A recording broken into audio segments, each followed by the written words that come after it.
믿습니다.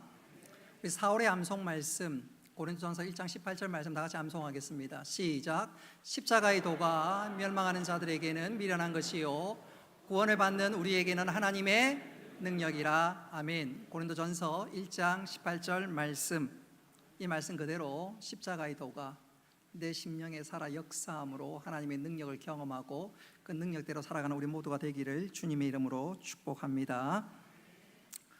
오늘은 다음 주에 있을 VIP 초청주의를 앞두고 한 주간 우리가 어떤 영적 무장을 해야 하는가, 바로 그것에 관한 말씀으로 오늘 설교를 하고자 합니다. 그 설교 제목이 전도자가 갖춰야 될 세 가지 무기. 이 말씀을 들을 때 은혜와 도전과 새로운 다짐과 결단이 있기를 바라고, 특별히 오늘 오후 1시에 우리 교회 일대에 또 다 기간별로 전도하러 나갈 때 오늘 이것이 우리에게 좋은 영적 무기가 되는 복된 시간 되시기를 주님의 이름으로 축복합니다.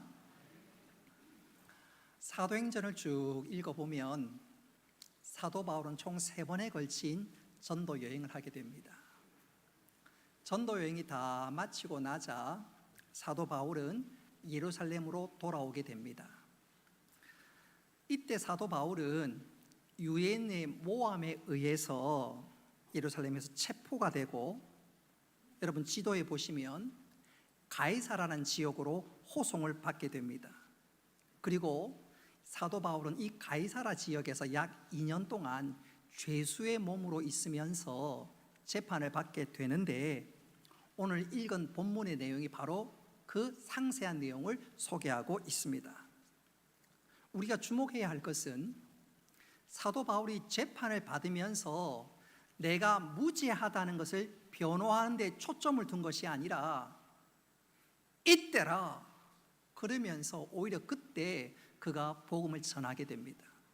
사실 바울의 입장에서는 그 당시에 유대의 총독이나 또 왕을 만나거나 접견할 수 있는 기회가 별로 없는데, 사도 바울이 로마 시민으로서 재판을 받다 보니까 당시 총독이었던 베스도 뿐만 아니라 아그리빠 왕까지 사도 바울의 재판에 찾아오고 신문하게 되는데, 바로 그때 사도 바울은 자신을 변호하기보다 예수가 주라고, 나처럼 예수 믿고 행복했으면 좋겠다고 소위 전도의 장으로 만들고 있습니다.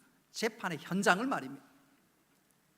정말로 사도 바울은 때를 얻든지 못 얻든지 열심히 복음을 증거하고 있는데, 여러분 우리의 삶에도 이런 아름다운 모습이 나타날 수 있기를 주님의 이름으로 축복합니다. 자, 그렇다면 우리가 전도자로 살기 위해서, 사도 바울처럼 담대한 전도자로 살기 위해서 우리는 어떻게 우리 자신을 잘 무장해야 할 것인가?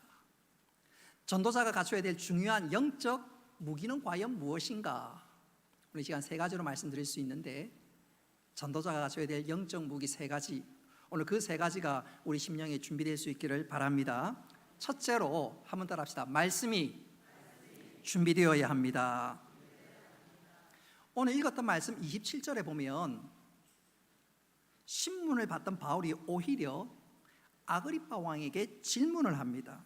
스크린에 보시면 아그리빠 왕이여 선지자를 믿으시나이까? 오히려 아그리빠 왕에게 질문을 하고 있습니다. 이 헤롯 아그리빠 왕은 어떤 사람이냐 하면 예수님이 태어날 당시에 예수님을 죽이려고 했던 헤롯 대왕의 증손자입니다. 당시 예수님을 죽이려 했던 헤롯 대왕은 유대인과 에돔 사람의 혼혈합니다. 그러니까 자신의 정통성이 좀 부족해서 나름대로 유대인들의 문화나 심지어 율법에 대해서 열심히 알려고 노력했는데, 증손자 아그리빠는 거기에 더해서 나름대로 성경을 열심히 알아갔던 사람 중에 하나입니다. 그러니 나름대로 성경에 대해서는 어느 정도 알고 있었던 사람입니다. 그러니까 사도 바울이 이런 배경을 가진 헤롯 아그리빠에게 전도할 때 고상한 철학이나 당시 어떤 문화적인 배경이 아니라 바로 성경을 들이대면서 그에게 복음을 증거하고 있습니다.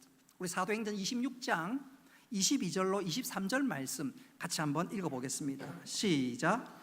하나님의 도우심을 받아 내가 오늘까지 서서 높고 낮은 사람 앞에서 증언하는 것은 선지자들과 모세가 반드시 되리라고 말한 것밖에 없으니 곧 그리스도가 고난을 받으실 것과 죽은 자 가운데서 먼저 다시 살아나사 이스라엘과 이방인들에게 빛을 전하시리라 함이니라 하니라. 아멘.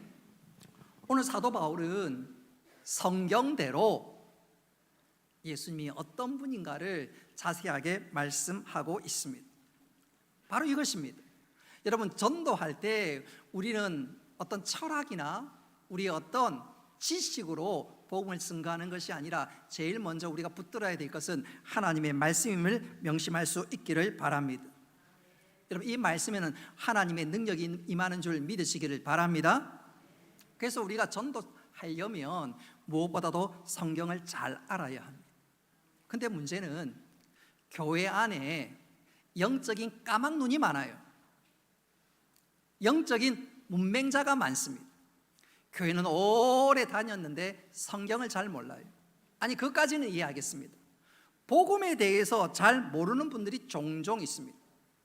여러분, 복음을 전합시다 말은 듣는데 정작 그 복음이 무엇인지 모르는 사람들이 가끔씩 있더라 그 말입니다. 복음이란 말은 복된 소식이지요. 좋은 소식이란 말입니다. 영어로 굿뉴스가 복음입니다. 여러분, 성경에서 한마디로 굿뉴스, 복음은 누구를 가르치고 무엇을 가르치는 것일까요? 바로 우리 주 예수 그리스도임을 믿으시기를 바랍니다. 복음을 제일 잘 설명한 것 중에 하나가 우리가 전도할 때 잘 사용하는 사형리지요. 이 사형리는 복음을 잘 설명하는데 4가지로 간단하게 소개합니다. 제일 먼저, 하나님은 당신을 사랑하십니다. 두 번째는, 하나님이 당신을 사랑하는데 당신은 죄인입니다.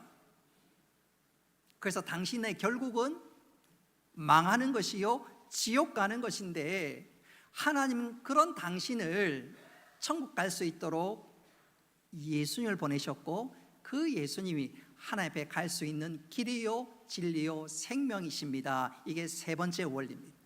그리고 마지막 4번째 원리는 바로 그 예수님을 믿을 때 하나님의 사랑받는 아들과 딸이 되고 이 땅에서 우리가 생명을 얻을 뿐만 아니라 그 생명을 더 풍성하게 살아갈 수가 있습니다. 그리고 영원한 천국도 예비되어 있습니다. 당신 예수님을 믿겠습니까? 그게 바로 사형리의 핵심인데, 그리고 그 핵심은 오로지 예수 그리스도십니다. 여러분, 우리가 전도할 때 복음을 전합시다. 근데 정작 복음을 모른다면 굉장한 문제가 있는 것이지요. 군인이 전장터에 나갈 때 무기를 잘 사용할 줄 알아야 되고 무기가 있어야 되는데 말씀을 잘 모르고, 아니 복음을 정말로 모른다면 이것은 심각한 문제가 아닐 수가 없습니다.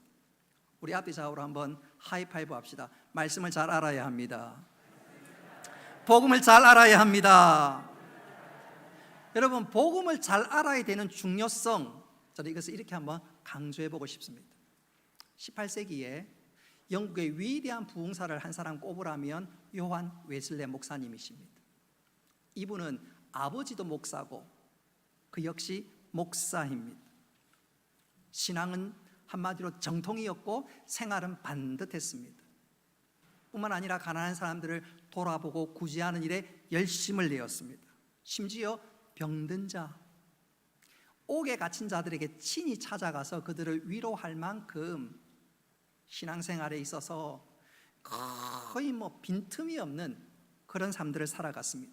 그러나 어느 날 그가 미국 인디언들에게 선교하기 위해서 잠시 미국을 떠났다가 그곳에서 선교 사역을 하고 다시 대서양을 지나 영국으로 돌아오는데 이게 웬일입니까? 대서양 그 한복판에서 엄청난 큰 폭풍을 만났습니다. 자칫 잘못했다가는 배가 파손되고 그곳에서 그가 목숨을 잃을 그야말로 위기 중에 위기를 만났습니다. 사람들은 죽겠다고 난리법석이고 아우성입니다. 근데 이게 웬일입니까? 그 난리 법석인 한 가운데 일단의 무리들이 찬송을 합니다. 자세히 들어보니까 찬송가입니다. 혹시 여러분 기억하십니까? 영화 타이타닉, 그 배가 무너질 때 악단들이 찬송을 연주하던 그 찬송, 여러분 기억하십니까? 영화의 그 장면에서 가슴이 울컥하지요. 마찬가지입니다. 그 순간 배가 침몰할 수도 있는 위기를 만났는데 일단의 무리들이 찬송을 하고 있어요. 도대체 누군가 보았더니 우리들에겐 조금 생소할 수 있지만 예수 잘 믿는 모라비안 성도들이었습니다. 아니, 저 위기 가운데 저들은 어떻게 저렇게 평안하게 삶을 초연하면서 찬송할 수 있을까? 엄청난 큰 충격과 도전이 되었습니다. 정말로 하나님께서 은혜를 베푸셔서 그 배가 그 폭풍의 위기를 건너서 결국 영국 항구에 도착했습니다. 그 장면을 보면서 이 요한 웨슬레가 얼마나 충격이었는지, 명색이 자기가 목사고 또 그동안 선한 일도 많이 했고 심지어 선교사로서 복음도 전하고 이제 돌아오는 길인데 나는 정말로 두려워 떨리고, 그런 상황 속에서 저들은 어떻게 저렇게 담대하게 천국을 확신하면서 찬송할 수 있을까? 엄청난 충격이었습니다. 엄청난 도전이었습니다. 그러면서 나는 왜 저렇게 저들처럼 마음이 평안하지 못하고 찬송하지 못했을까? 소위 자신을 질책하면서 자신의 문제를 찾기 시작했습니다. 그러던 중 마틴 루터가 쓴 로마서 주석을 보면서 한 줄기 빛을 발견하게 되었습니다. 나의 문제가 무엇인지 적나라하게 깨닫게 되었습니다. 그것은 바로 내가 하나님 앞에 나아갈 때 나의 의로 나아간 거예요. 나는 목사다, 난 나름대로 선한 행실을 다 했다. 근데 그것은 결국 하나님 앞에서 아무 쓸모없다는 사실을 깨닫게 되었습니다. 나의 의가 아니라 하나님 앞에 나아갈 때는 예수 그리스도의 의로, 또 예수 그리스도의 십자가를 붙들고 의를 붙들고 나아갈 때 하나님 받아주시는데 그동안 자기가 착각했다는 거예요. 나의 의를 붙들고 하나님 앞에 나아갔다는 거예요. 그는 그것을 철저하게 회개하면서 그날 밤 그가 그의 일기에 이렇게 기록했습니다. 그때 나는 아들로서의 믿음이 아니라 노예로서의 믿음을 소유하고 있었다. 다시 말하면 명색이 목사라면서도 복음이 정확하게 무엇인지 잘 알지 못했다는 것입니다. 하나님을 온전히 붙들고 나가지 못했다는 것입니다. 그가 그것을, 그 일을 통해서 그가 정확하게 복음의 의미와 진리가 무엇인지 깨닫고 나자 달라지기 시작했습니다. 우리 4월의 암송 말씀 고린도전서 1장 18절이 뭡니까? 십자가의 도가, 바꾸어 얘기하면 복음은 멸망당하는 자에게는 미련한 것이요, 멸망당하는 자에게는 복음이 이해가 안 되고 예수의 피가 무슨 구원 그렇게 할런지는 몰라도 복음은, 십자가의 도는 믿는 우리들에게는 뭐라고요? 하나님의 능력이 됩니다. 할렐루야. 요한 웨슬레가 그거 깨달았어요. 이야, 이 십자가가, 이 복음이 그 마음 깊은 곳에 깨달아지니까 구원의 확신은 물론이요, 그때부터 복음을 담대하게 증거하게 되기 시작하는데, 그래서 그가 훗날 18세기의 위대한 부흥사가 된 줄 믿으시기를 바랍니다. 여러분, 우리가 능력 있게 살기 위해서는, 복음을 담대히 증거하기 위해서는 한번 따라 합시다. 복음을 잘 알아야 합니다. 한번 따라 합시다. 예수님으로 충분합니다. 예수님으로 충분합니다. 자, 제가 이 시간 몇 가지 여러분들에게 질문을 하면 여러분이 예수 그리스도라고 크게 대답할 수 있기를 바랍니다. 나에게 구원을 주실 분은 누구지요? 나에게 생명을 주실 분은 누구지요? 대한민국의 소망은 누구지요? 우리 모두의 소망은 누구십니까? 나를 살리실 분은 누구십니까? 여러분, 이 예수 그리스도의 은혜와 예수 그리스도의 피의 그 놀라운 은혜가 우리 심령에, 우리 심장에 놀랍게 뛸 수 있기를 바라고, 그리고 그 예수 그리스도를 증거하고 담대하게 외칠 수 있는 우리 모두가 되기를 주님의 이름으로 축복합니다. 담대한 복음의 전도자가 되기 위해서 두 번째로 우리가 갖추어야 할 것은 한번 따라합시다. 간증입니다. 간증입니다. 오늘 본문을 읽어보면 사도 바울이 전도할 때 복음과 함께 꼭 사용했던, 즐겨 사용했던 도구가 하나 있었으니 그것은 바로 자신의 간증이었습니다. 소위 신앙의 간증이었습니다. 사도 바울은 사도행전 22장에서 또 26장에서 자기가 어떻게 해서 예수를 믿게 되었는지 소위 자신의 간증을 소개하고 있습니다. 사도 바울은 자기가 신앙을 간증을 할 때, 자신의 신앙을 간증을 할 때 일정한 틀이 있다는 사실을 우리가 발견하게 됩니다. 첫째는 내가 예수 믿기 전에 어떤 사람이었는지, 두 번째는 내가 예수를 어떻게 믿게 되었는지, 그리고 마지막 세 번째는 예수 믿고 난 이후에 내 삶은 어떻게 변화되었는지, 이 세 가지의 틀을 가지고 그의 간증을 하고 있습니다. 그러니까 간증이란 예수님을 만나기 전에 내가 어떤 사람이었고 예수님을 믿고 난 이후에 나는 이런 사람이 되었는데 내가 이렇게 되기까지 나는 예수님을 이렇게 만났습니다. 그것이 바로 신앙 간증의 중요한 틀이었습니다. 그래서 우리가 오늘 사도 바울이 그의 신앙의 간증의 틀을 본다면, 자, 사도 바울은 자신이 예수 믿기 전에 자신이 어땠는지를 소개합니다. 사도행전 26장 4절 우리 같이 한번 읽어보겠습니다. 시작. 내가 처음부터 내 민족과 더불어 예루살렘에서 젊었을 때 생활한 상황을 유대인들이 다 아는 바라. 아멘. 사도 바울은 지금 재판받는 과정 속에서 여러분들은 내가 과거에 어떤 사람인지 잘 알잖아요. 내가 예수 믿기 전에는 독한 사람이었고 율법에 특심한 사람이었습니다. 바로 그 얘기를 하는 거예요. 그러다가 12절에서 사도 바울은 그랬던 자기가 어떻게 예수님을 만나게 되었는지 설명합니다. 우리 12절 말씀 스크린에 나와 있는 것을 같이 한번 읽어봅니다. 시작. 그 일로 대제사장들의 권한과 위임을 받고 다메섹으로 가나이다. 왕의 정서가 되어 길에서 보니.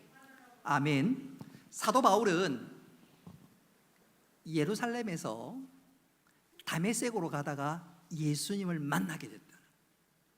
예수님을 만나게 됐다.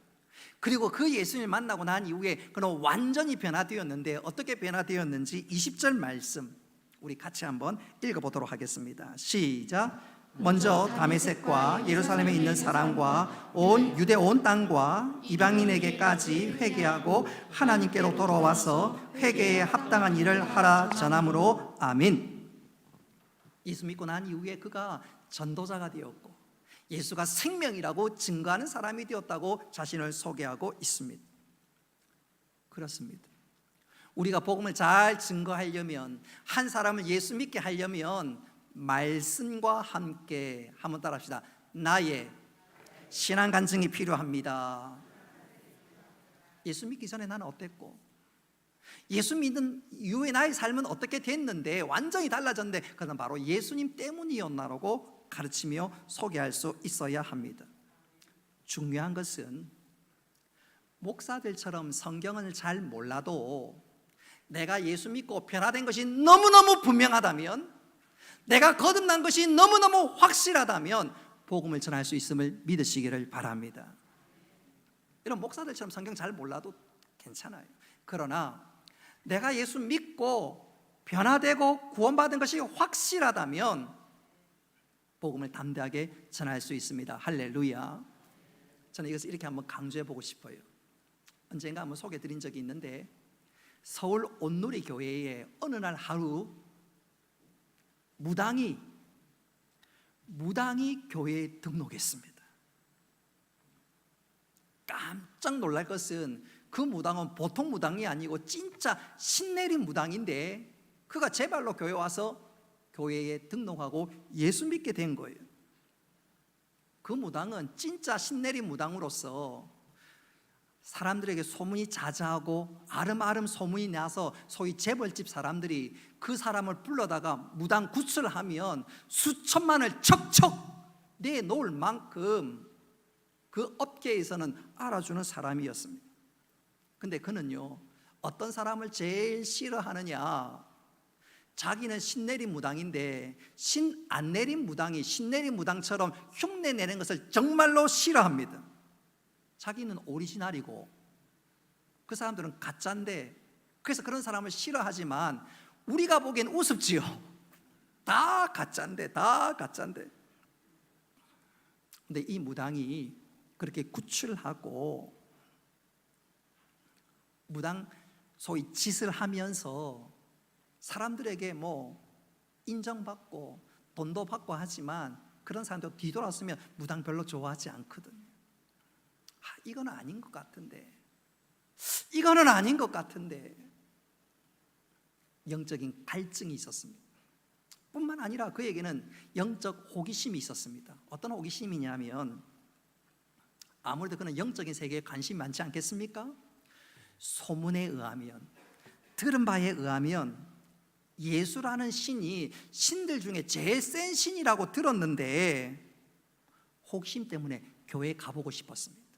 그러면서 생각하기를 속으로 목사가 진짜라면 자신의 신기를 목사가 넘을 것이고, 그리고 나는 그 사람 앞에 굴복할 수 없다, 굴복할 수밖에 없다. 그럼 내가 예수 믿겠다. 근데 내가 교회 가서 목사가 그렇지 않다면, 교회가 그렇지 않다면 저거 다 가짜다, 그런 마음을 가지고 교회에 딱 들어섰는데 이게 웬일입니까?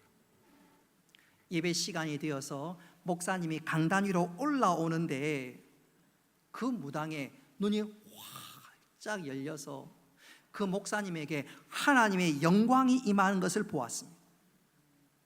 예배 가운데 하나님의 영광에 그가 완전히 압도되었습니다. 그 자리에서 백기를 들었습니다. 진짜구나, 예수가 진짜구나, 완전히 굴복했습니다. 그리고 그때부터 교회에 빠지지 않게 나왔고 예수님을 영접했고, 교회 나올 때마다 자신의 지난날의 모든 죄가 생각나서 울고 회개하고 진짜 진실한 그리스도인이 되었습니다. 무당에서 그냥 어느 날 하루 완전히 사람이 회심하게 된 것입니다. 근데 회심하고 나니까 문제가 하나 생겼어요. 어떤 문제일까요? 자기 다이어리를 보니까 자신에게 구타로 올 사람들이 쭉 있는 거예요. 예약한 이 사람들을 어떻게 할 것인가 고민이 되지요. 할 수 없이 구판으로 갑니다. 그리고 구판에서 조용히 주인을 부릅니다. 그리고 주인에게 나지막하게 이렇게 얘기합니다. 내가 구슬했지만 이 집에는 효염이 없어. 내가 구슬을 해보니까 이 집은 효염이 없어. 아무래도 이 집은 당장 예수님을 믿어야 되겠어. 당장 교회 가라. 그래갖고 예수 믿은 사람들이 제법 많았다고 합니다. 여러분 보십시오. 무당이 전도할 줄 누가 알았습니까? 아니, 그 전에 그가 예수 믿을 줄 누가 알았겠습니까? 분명한 것은 그가 성경은 잘 몰라도, 복음에 대해서 충분한 이해가 없어도 예수 믿는 것이 너무너무 분명하고, 예수 그리스도의 은혜가 내 심령을 완전히 압도하니까, 거듭나니까 그가 자신의 형편과 상관없이 전도자가 되었는데, 여러분, 우리가 예수 믿는 것이 분명하다면, 예수 그리스도 내 구주임을 확신하다면 우리 담대하게 전도하게 될 줄 믿으시기를 바랍니다. 요한복음 4장에 등장하는 사마리아 여인이 그랬습니다. 여러분, 이 사마리아 여인이 예수님을 만나고 예수님을 구주로 영접하고 난 이후에 그가 전도합니다. 그가 언제 전도했지요? 성경을 잘 알아서 천만의 말씀, 예수님을 구주로 고백할 때 그가 담대하게 외칠 수 있었는데, 우리가 성경은 잘 몰라도 예수 믿는 것이 너무너무 분명하고 예수 그리스도가 내 구주가 되심을 확신할 수 있다면, 예수가 생명이 길이요 진리요 생명임을 확신할 수 있다면 우리는 담대하게 복음을 증거할 수 있음을 믿으시기를 바랍니다. 그래서 사마리아 여인이 예수님 만나고 난 다음에 사마리아 성으로 들어가면서 어떻게 외쳤습니까? 어떻게 외쳤습니까? 여러분, 나를 처음 만난 예수님, 그 예수님 나의 모든 갈고를 알고 있었고 내 모든 과거를 말해 주었어요. 나의 과거를 아시는 이분은 나의 마음과 나의 중심도 아시겠지요. 알고 보니까 이분은 선지자가 아니라 우리가 그토록 기다렸던 메시아였어요. 이분 예수 그리스도께 나오는 자마다 구원을 얻고 새로운 삶을 얻게 되어요. 가난 심령을 만족해 하시는 분이 바로 이분이에요. 여러분, 이분에게 나와서 우리 모두 새로운 삶을 삽시다.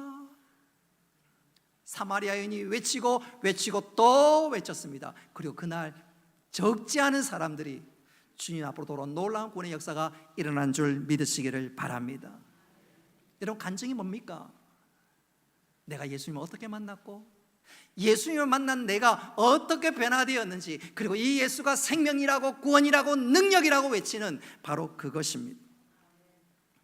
여러분, 우리가 전도자가 되려면 말씀을 공부하는 것 참 필요하고 유익하지만 잘 몰라도 상관없어요.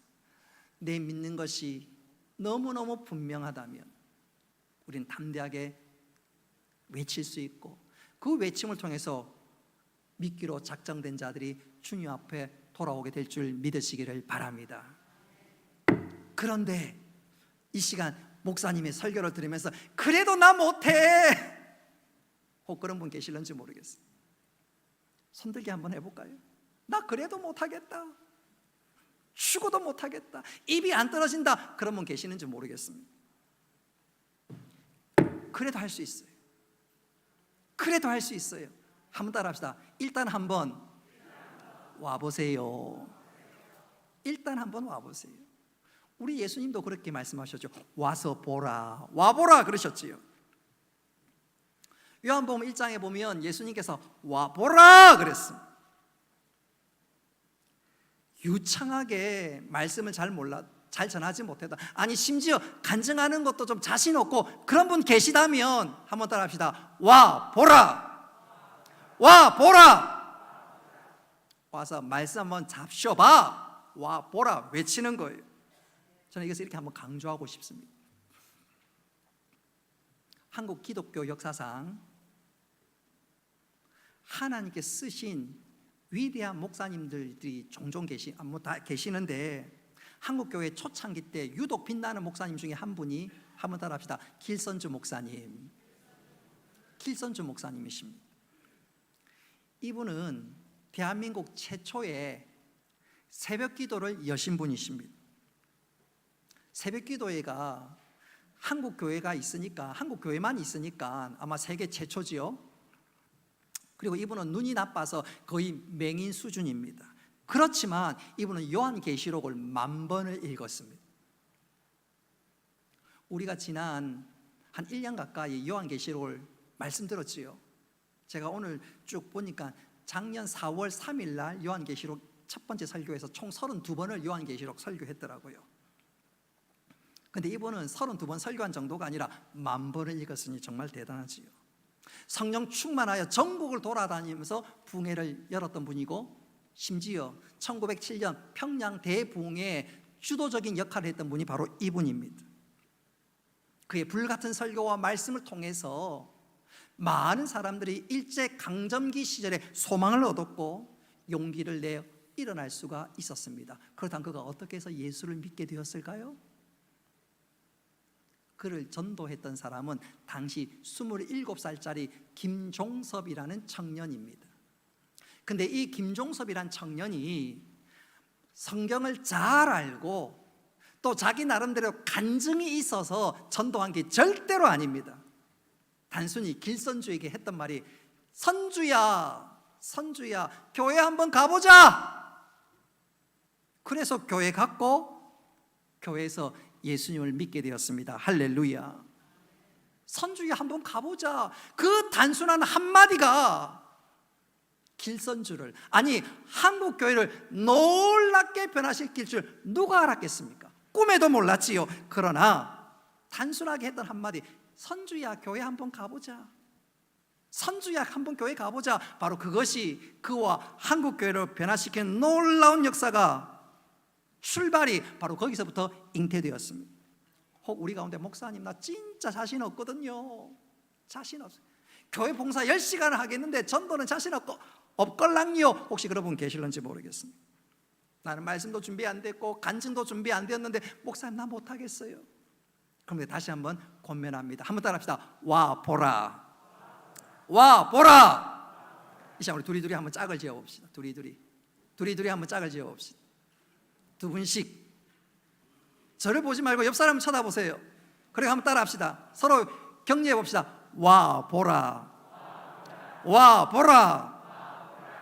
오늘 우리 오후 1시에 교회 일대 전도할 때요, 전도할 때 인상이 좋아야 됩니다. 인상 딱 쓰고 와 보라 니 나가라. 한번 웃으면서 옆 사람 얼굴 한번 체크해 주고요. 화장이 삐뚤어지면 고쳐줘도 좋습니다. 옆 사람 쳐다보고 웃는지 안 웃는지 한번 체크해보고 마스크 잠시 한번 벗어보세요. 마스크 한번 잠시. 이제 화장 안 하신 분들 큰일 났습니다. 우리 여성들 쳐다보고 옆 사람 쳐다보고 웃으면서 아직 인상 찡그린 분 계십니다. 자, 웃으면서 시작. 와 보라. 와 보라. 예수 믿으면 너무너무 좋습니다. 김종섭이란 무명의 청년이 길선주가 예수 믿게 할 줄 누가 알았겠습니까? 그리고 그 길선주가 대한민국을 변화시키는 놀라운 위대한 역사가 나타나는 누가 알았습니까? 오늘 우리의 단순한 말이 생명의 구원의 큰 역사를 일으키는 아름다운 디딤돌이 되기를 주님의 이름으로 축복합니다. 한번 정리해 볼까요? 복음의 전도자가 되기 위해서 첫째 뭐가 준비되어야 된다 그랬지요? 말씀. 두 번째는 간증. 마지막 세 번째는 뭘까요? 한번 따라합시다. 내 삶을 보여주는 것입니다. 불신자가 나를 보면서 야 나도 예수 믿었으면 좋겠다, 영적 갈증이 일어나도록 내 삶이 전도의 좋은 무기가 되어야 합니다. 오늘 읽었던 말씀에 보니까 사도 바울이 그랬습니다. 사도 바울이 재판받는 과정에서 자신을 변호하지 않고 복음을 전하니까 헤롯 아그리빠가 반응을 보이기 시작했습니다. 그렇다면 그 반응은 과연 무엇일까요? 우리 28절 말씀 같이 한번 읽어보겠습니다. 시작. 아그리빠가 바울에게 이르되 내가 적은 말로 나를 권하여 그리스도인이 되게 하려 하는도다. 아멘. 바울아 지금 나에게 전도하네? 전도해? 그래서 사도 바울이 그 말을 듣고 어떤 반응을 하지요? 우리 29절 말씀 같이 한번 읽어보겠습니다. 시작. 바울이 이르되 말이 적으나 많으나 당신뿐만 아니라 오늘 내 말을 듣는 모든 사람도 다 이렇게 결박된 것 외에는 나와 같이 되기를 하나님께 원하나이다 하니라. 아멘. 여러분 사도 바울의 외치는 담대함을 보십시오. 그의 이 말 한마디가 얼마나 담대한지. 아그리빠 왕이여, 내가 죄수로 결박된 것 외에는 당신이 그리고 재판석에 참석한 모든 분들이 나처럼 되기를 원합니다. 내 마음속에 있는 평화를 당신들도 누렸으면 좋겠습니다. 내 영혼에 끌어넘치는 구원의 기쁨을 당신도 누렸으면 좋겠습니다. 나는 죽으면 천국에 가고 저 천국이 예비되어 있는데 당신도 그 사실을 알았으면 좋겠습니다. 뿐만 아니라 내가 오늘 살아가야 될 삶의 이유와 목적이 되시는 주 예수 그리스도를 당신도 만났으면 좋겠습니다. 여러분 사도 바울이 얼마나 담대합니까? 얼마나 담대하게 외치고 있습니까? 그러자 그 얘기를 들었던 아그리빠와 주위 사람들 어떻게 반응할까요? 우리 사도행전 26장 30절로 32절 말씀 같이 한번 읽어보겠습니다. 시작. 왕과 총독과 번이게와 그 함께 앉은 사람들이 다 일어나서 물러가 서로 말하되 이 사람은 사형이나 결박을 당할 만한 행위가 없다 하더라.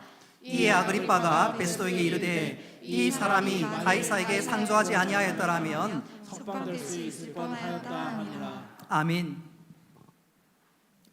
바울의 전도를 들으면서 재판석에 앉아있던 아그리빠 왕 뿐만 아니라 여러 사람들이 지금 무슨 얘기하고 있지요? 저 사람은 죄가 없다, 당장 풀려나가도 전혀 이상할 사람이 아니다. 소위 바울의 무지함도 알았고 삶의 순결함도 알아차렸습니다. 저렇게 죄가 없는 사람이 이 자리에 앉아있다니. 그러면서 복음을 증거하는 사도 바울이 오히려 부러웠습니다.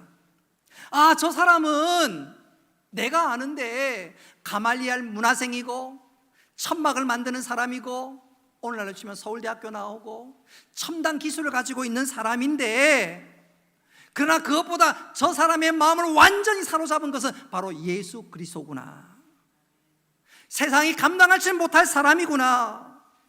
진짜 행복을 소유한 사람이구나. 나도 저렇게 살 수 있다면 얼마나 좋을까. 재판하는 사람들이 오히려 바울을 부러워합니다. 그들이 지금 영적 갈증을 느끼고 있는 거지요. 나는 저렇게 살아갈 수 없을까? 담대하게 살아갈 수 없을까? 저렇게 소망 가운데 살아갈 수 없을까? 사도 바울은 오히려 삶을 통해서 영적 갈증을 불러일으키고 삶의 소망을 불러일으키는 사람이었는데, 여러분, 우리가 그런 삶들 살아갈 수 있기를 원하고, 여러분, 그 갈증은 예수 그리스도를 만날 때 해결되는 줄 믿으시기를 바랍니다. 주위 사람들에게 갈증을 불러일으키고 그 갈증을 해결하는 것은 오직 예수 그리스도라고 외칠 수 있기를 바랍니다. 저는 이것을 이렇게 소개하면서 설교를 마무리할까 합니다. 혹시 여러분 소금 인형 이야기 들어보셨나요? 소금 인형은 늘 목이 말랐습니다. 갈증을 느끼고 있었습니다. 근데 본인은 자신의 목마름, 자신의 갈증이 그 원인이 어디에 있는지 도무지 알지 못했습니다. 그러다 어느 날 바다에 관한 이야기를 듣게 되었습니다. 어쩌면 저 바다에 가면 내 갈증을 해소할 수 있을 수도 있겠다 싶어서 먼 길을 떠났습니다. 그리고 드디어 바다에 도착했습니다. 그리고 그 얘기를 곰곰이 생각하면서 그는 바닷가로 한 걸음 한 걸음 다가가기 시작했습니다. 누가요? 소금 인형이 자신의 발을 집어넣는 순간 자신의 발이 잘라져 나가버렸습니다. 소금 인형은 아팠습니다. 다음 순간 출렁이는 바다에 자신의 다리를 집어넣었습니다. 다리 역시 그 바다에 잘려나갔습니다. 더 아팠습니다. 다음 순간 그는, 소금 인형은 다시 출렁이는 바다로 전진했는데 이번엔 자신의 허리 아래가 다 잘려나갔습니다. 더 아팠습니다. 그리고 한 걸음 더 나아갔더니 이번에는 자신의 가슴이 잘라져 나가버렸습니다. 더 아팠습니다. 그리고 다음 순간 그는 바닷가에 한 걸음 더 나아갔더니 자신의 목도 잘라져 나가버렸습니다. 더 아팠지요. 그리고 곧이어서 그의 머리와 얼굴이 물속에 잠기는 순간 소금 인형은 갑자기 기쁨에 찬 외마디에 큰 탄성을 질렀습니다. 맞아, 내가 바다였지, 나는 바다였어. 소금 인형은 자신의 모태가 바다인 것을 깨닫는 순간 더 이상 목마르지 않았습니다. 자기가 바다인 것을 깨닫고 바다에 도착했던 그 순간, 그리고 바다인 것을 깨닫는 순간 그에게는 환희의 기쁨이 그의 모든 것을 감싸 안았습니다. 사랑하는 성도들은 바로 이것입니다. 여러분, 이 바다가 바로 우리 사랑의 하나님인 줄 믿으시기를 바랍니다. 이 바다가 우리의 모든 죄를 씻어주는 예수 그리스도임을 믿으시기를 바랍니다. 그리고 그 바다가 예수 그리스도뿐만 아니라 우리의 가난 심령을 만족해 하고 참 은혜와 구원을 증거하는 것임을 우리가 고백하고 외칠 때 바로 그것이 전도인 줄 믿으시기를 바랍니다.